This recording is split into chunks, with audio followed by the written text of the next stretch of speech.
मुख्तसर ये है हमारी दास्ताने ज़िंदगी, एक सुकूने दिल की खातिर उम्र भर तड़पा की। तो मोइन आसन जज्बी। तो हेलो दोस्तों, अस्सलाम वालेकुम। कैसे हैं आप सब लोग? मैं हूं अलीम, हाजिर हूं अपने चैनल उर्दू जहान पर एक नई एजुकेशनल वीडियो के साथ। दोस्तों, आज के इस वीडियो में हम दास्तान सीरीज़ पर गुफ्तगू करने की इब्तिदा कर रहे हैं।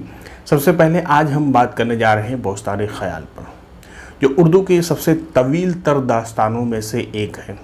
ये हकीकत है कि ये उर्दू की दास्तान नहीं है, बल्कि ये अव्वलन फ़ारसी में लिखी गई, उसके बाद उर्दू में इसके मुतअद्दिद तराजिम किए गए और कुछ तर्जुमे अहमियत के हामिल रहे।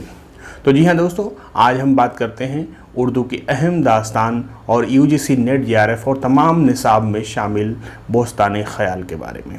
तो चलिए दोस्तों, बोस्तान ख़याल के बारे में बात करते हैं और जानते हैं कि बोस्तान ख़याल की तारीख़ी और अदबी हैसियत क्या है। तो दोस्तों, बोस्तान ख़याल के लिखने वाले जो हैं वो मीर तकी ख़याल हैं। मीर तकी ख़याल ये गुजरात में इनकी पैदाइश है। गुजराती थे, गुजरात के रहने वाले थे।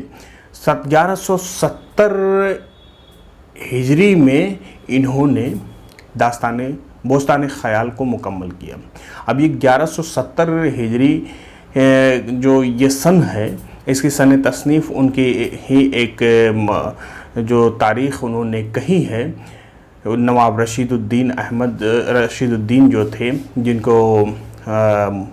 जिनकी ख्वाहिश पर नवाब रशीद खां बहादुर, जिनकी ख्वाहिश पर इन्होंने दास्तान लिखना शुरू किया था, उन्हीं के नाम पर एक तारीख़ इन्होंने लिखी थी, एक तारीख़ इन्होंने कही थी जो निकल कर के 1170 हिजरी आती है। यही इसके तकमील की सन है। तो मीर तकी ख़याल के बारे में अगर देखें तो 1138 ईस्वी में तलाश माश के लिए ये दिल्ली आए थे गुजरात से। और कहा यह जाता है कि जब दिल्ली ये आए तो एक कहवा खाने पर जहाँ दास्तान गोई का काम होता था, वहाँ एक दास्तान गो होता था, वो दास्तान सुना रहा था। वहीं पर मीर तकी ख़याल भी बैठे हुए थे। वहाँ उनको देख करके इन्होंने शायद कुछ बात कह दी थी, उसके दास्तान सराई पर, दास्तान गोई पर कुछ तनकीद कर दी थी। तो वो उसने ये बात कही थी कि दास्तान कहना या सुनाना ये साहिब इल्म या जो इल्म के दौलत से मालामाल हैं उनका काम नहीं, उनके बस की बात नहीं। इसके लिए एक अलग फ़न की ज़रूरत है, इसके लिए एक अलग महारत की ज़रूरत है। जो बात इनके ये मीर तकी ख़याल को ये बात जाके चुभ गई और जब वो घर वापस आए तो वहीं से बोस्तान ख़याल लिखने की इब्तिदा हुई।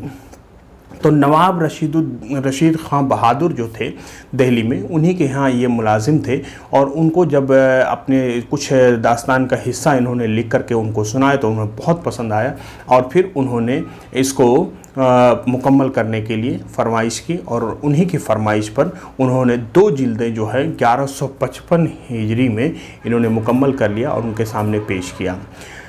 इसी दौरान नादिर शाह का हमला होता है दिल्ली में और वो वहाँ से दिल्ली से निकल करके मुर्शिदाबाद चले आते हैं, जहाँ नवाब सिराजुद्दौला होते हैं और उनके दरबार से या उनसे वाबस्ता हो जाते हैं। और नवाब सिराजुद्दौला के अहद में बकिया जो है 13 जिल्दों को इन्होंने वहीं पर मुर्शिदाबाद में मुकम्मल किया। इस तरह से कुल 15 जिल्दें बोस्तान ख़याल की इन्होंने मुकम्मल की। दोस्तों, कुछ लोग कहते हैं कि इसकी 17 जिल्दें भी हैं, लेकिन कमरुल हुदा फरीदी साहब ने अपनी किताब में इसकी बाकायदा तरदीद की है और साबित भी किया है कि इसकी 15 जिल्दें ही हैं।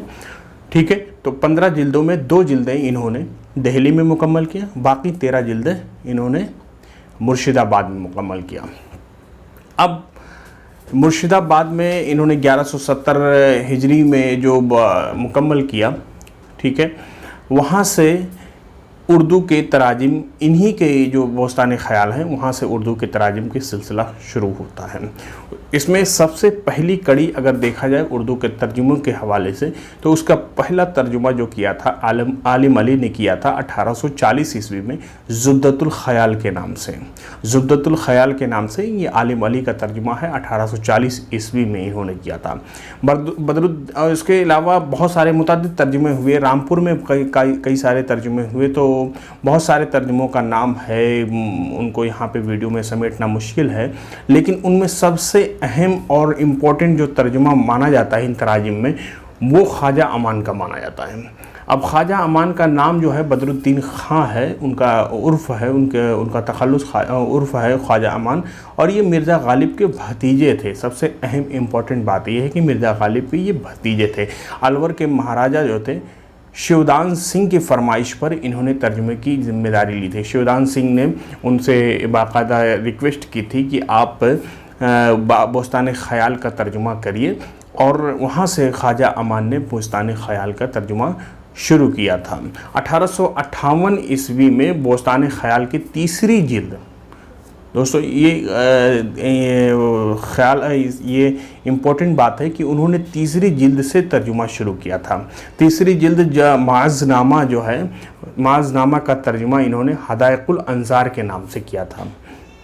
उसके बाद रियाजुल अफ़सार, शम्सुल अनवार, बदरुल आसार, नजमुल असरार, मिसबाहुन नहार, ये तमाम जिल्दें शाये हुई थी, और 7 जिल्दें इन्होंने मुकम्मल कर लिया था तर्जुमा करके। उसी बीच में 1879 ईस्वी में इनका इंतकाल हो गया। ठीक है, अब जिल्द हफ्तुम जो है वो ख्वाजा कमरुद्दीन राकिम की नज़र सानी के बाद शाये हुई, और हफ्तुम के बाद बकिया तमाम जिल्दें इन्होंने ख्वाजा कमरुद्दीन राकिम ने मिरातुल अज़मार के नाम से तर्जुमा करके शाये किया था। ठीक है, ये दिल्ली की बात हो गई, या फिर दिल्ली की दबिस्तान की बात हो गई। लखनऊ में अगर हम देखें तो लखनऊ में मिर्ज़ा मोहम्मद अस्करी जो छोटे आगा के नाम से मशहूर थे, उन्होंने इसकी इब्तदाई 2 जिल्दों का तर्जुमा किया, जिसको ख्वाजा अमान ने छोड़ दिया था और उसका तर्जुमा नहीं किया था। इसकी इब्तदाई 2 जिल्दों का तर्जुमा उन्होंने मेहदी नामा के नाम से किया था। ठीक है, मिर्ज़ा मोहम्मद अस्करी ने, और बकिया उन्होंने आगा हज्जू ने, इनके छोटे भाई हैं मिर्ज़ा मोहम्मद अस्करी के छोटे आगा के भाई आगा हज्जू ने किया था बकिया तमाम जिल्दों का तर्जुमा, जिनका नाम दोहतुल अब्सार, ज़ियाउल अब्सार, शम्सुल नहार, मतलउल अनवार, खजीनतुल असरार, नूरुल अनवार, मशरिकुल आसार, तफरीहुल अहरार, ये तमाम उन लोगों के नाम हैं। तो ये अलग अलग नाम हैं, काफ़ी इसकी तफसील मिलती है जिसका यहाँ पे समेटना मुश्किल है। बहरहाल इम्पोर्टेंट जो बोस्तान ख़याल के बारे में है यही चीज़ें हैं कि वो कब लिखी गई हैं, कितनी जिल्दों में लिखी गई हैं, और उसके इम्पोर्टेंट तर्जुमे कौन से हैं। ख्वाजा अमान के सबसे इम्पोर्टेंट तर्जुमा तस्लीम किया गया है। इसकी 2 तलखीस भी मौजूद है। अब बोस्तान ख़याल के तलखीस वैसे तो बहुत सारे दीगर लोगों ने भी किया है, लेकिन जो 2 उर्दू के मशहूर जो क्लासिकी तलखीस तस्लीम किए जाते हैं, एक फ़रजंद अहमद सग़ीर बिलग्रामी की है और दूसरा सैयद नादिर अली सैफ़ी की है। फ़रजंद अहमद सग़ीर बिलग्रामी का जो है ये भी लगभग 8-9 जिल्दों में है। ये तलखीस है, तलखीस भी 8-9 जिल्दों में शाया हुआ है। और नादिर अली सैफ़ी का इन्हीं का अखबार था रहबर हिंद। ये इसमें करीबन 9 साल तक लगातार किस्तवार ये दास्तान की तलखीस इन्होंने शाया की थी लिख करके। अब ये तो दास्तान बोस्तान ख़याल के बारे में हो गया, उसके तर्जुमों के बारे में बात हो गई। इसके अगर मरकज़ी किरदारों की बात की जाए तो मरकज़ी किरदार में सबसे पहले नंबर पे जिसका नाम आता है वो माज़ुद्दीन का नाम आता है। माज़ुद्दीन साहिब कुरान अकबर कहा जाता है इनको, साहिब कुरान अकबर। और दूसरे नंबर पे है खुर्शीद ताज बख्श। खुर्शीद ताज बख्श साहिब कुरान आज़म इनको कहा जाता है। और बदर मुनीर, शहज़ादा बदर मुनीर, ये खुर्शीद ताज अकबर का ये जुड़वा भाई है। कुछ मिनटों के फ़र्क में ये पैदा हुए थे और इसीलिए इनको साहिब कुरान असगर कहा जाता है। ठीक है, तो ये 3 अहम किरदार हैं। बकिया अगर देखा जाए तो शमसा मलिका है, ये माज़ुद्दीन की बेगम है। इनको सवालों का जवाब दे करके इन्होंने बाकायदा एक तरह से देखा जाए तो तमाम जो एक रस्म होता था कि तमाम बादशाह उमरा आते थे और एक सवाल होता था या मुकाबला होता था। तो यहाँ पर एक मखतूते को पढ़ने की बात होती है, जो वह जादुई मखतूता होता है, वो कोई नहीं पढ़ पाता है, माज़ुद्दीन पढ़ते हैं और उससे शमसा की शादी उनसे कर दी जाती थी। हकीम किस्तासुल हिकमत जो हैं ये हकीम होते हैं, बुज़ुर्ग होते हैं, ये बाकायदा मुअज़्ज़िन के साथियों में से होते हैं और बहुत ज़्यादा मददगार होते हैं। जमशेद जो है, जमशेद ये एक तरह से इसका नेगेटिव किरदार है, जो मिस्र का जो होता है बादशाह होता है, एक तरह से मिस्र पर इसका कब्ज़ा हो जाता है, अपने मालिक को मार करके ये कब्ज़ा कर लेता है। और ये भी शमसा के इसमें जो है शादी में या जो मुकाबला होता है शादी के लिए, उसमें वो भी आता है, उसमें बवाल होता है, मुअज़्ज़िन से उसकी बाकायदा लड़ाई भी होती है। दास्तान में 5 तिलिस्मात का जिक्र है। एक नंबर 1 अजराम, तीन का तो जिक्र है जिसका फातह मुअज़्ज़िन है, अजराम व अज़्ज़ाम। इसकी मलिका नौबहार गुलशन बहुत ही मशहूर ये भी किरदार है। दूसरे तिलिस्म का नाम है सबो सबा और तिलिस्म बैज़ा तीसरे तिलिस्म का नाम है। इन तीनों तिलिस्मात को मुअज़्ज़िन ने फ़तह कर लिया था, बाकी 2 को नहीं फ़तह कर पाया था। अब सुल्तान अबुल हसन जौहर, महतर तौफ़ीक़ और सरियो सैरी, ये 3 अहम अय्यार हैं। अय्यार होते हैं, दास्तानों के अहम किरदार होते थे अय्यार, जिनकी अय्यारी होती थी, मक्कारी होती थी या होशियारी एक तरह से कह लीजिए, हीरो के साथ ये होते थे।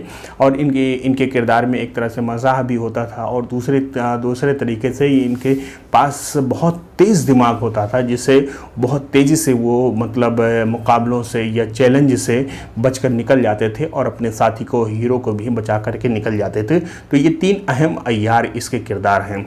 तैरिक जिनी एक अहम किरदार है जो हमेशा परिंदे की शक्ल में रहता है। इसके अलावा जिन्नातों के बहुत बड़े बड़े किरदार हैं, इसके अलावा और भी दीगर शहजादियों के किरदार हैं, लेकिन अहम किरदार अगर देखा जाए तो यही किरदार है।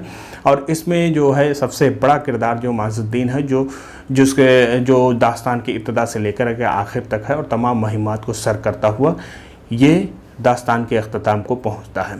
तो कुल मिलाकर के दोस्तों बात यही है कि बोस्तान ख़याल जो है ये बहुत ज़ख़ीम दास्तान है। ज़ाहिर सी बात है, इसको पढ़ना तो नामुमकिन सी बात है। आजकल के हमारी जनरेशन में इसको पढ़ने की हिम्मत करना ही बहुत बड़ी बात हो जाती है। तो तमाम जो हमने जानकारी इकट्ठा की है या मालूमात इकट्ठा की है, वह उन किताबों की बात है। उन किताबों के नाम ज्ञानचंद जैन से हमने पढ़ी, कुछ चीज़ें ली हैं, कुछ चीज़ें कमरुल हुदा फरीदी साहब से ली हैं, कुछ चीज़ें इब्न कौल साहब की किताब से ली है। उनकी किताबों का नाम हम डिस्क्रिप्शन में लिख देते हैं। आपसे उम्मीद हम ज़रूर करते हैं कि उन किताबों तक भी आप रसाई हासिल करेंगे, ताकि आपके जो मालूमात हो, आपका जो मुताला हो, आपकी जो स्टडी हो बहुत ही पुख्ता हो और सवालात की हद तक वो पुख्तगी के हद तक पहुंच जाएं, ताकि कोई भी सवाल आए तो आप उसको बआसानी कर सकें। बहुत बहुत शुक्रिया।